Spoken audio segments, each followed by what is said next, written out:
आज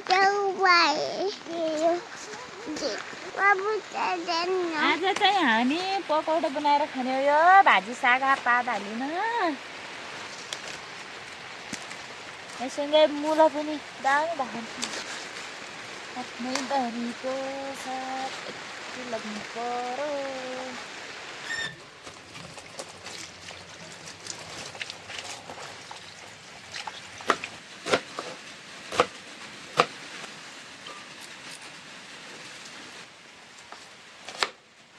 आज चाहिँ हामी सग्गे बनाउने हो मैले चाहिँ ताई बसाले आगोमा यसमा तेल राखे अब चाहिँ म पिठो चाल्दैछु यो गहुँको पिठो हो अब यसमा पानी हालेर म पिठोलाई मुस्दैछु अघि काटेको प्याजलाई पनि राखिदिए र त्यसै गरी यो सागलाई पनि राखिदिए दुईटैलाई मुस्ने सँगै मिसाउने यतिको भएपछि मैले नुन हाले स्वाद अनुसार नुन अनि यो जिरा धनियाको पाउडर हो यसलाई पनि मिक्स गरे यो चाहिँ सुरुमा हालेको चाहिँ तेल बसालिसकेपछि छर्नुपर्छ यताउता देउता पिर्ता आउसे जाउसे भन्ने हुन्छ तिनीहरूलाई राम्रो हुन्छ यस्तो गर्यो भने अब चाहिँ मैले पकौडा हाल्न सुरु गरे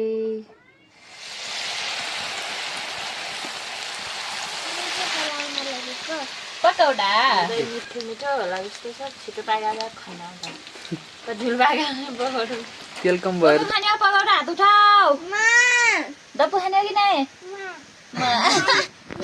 म हेर्छु मान्छे हैन म त हेर्ने हो तिमीहरू कसरी खान्छौ म हेर्ने हो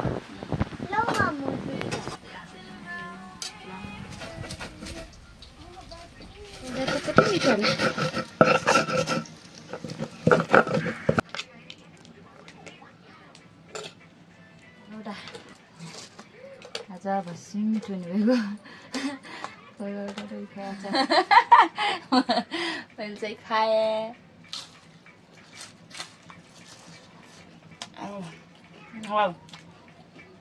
5 स्टार होटलमा पकायो भन्दा नि मिठो छ हौ 5 स्टार होटलमा पकाउँछन् कि नै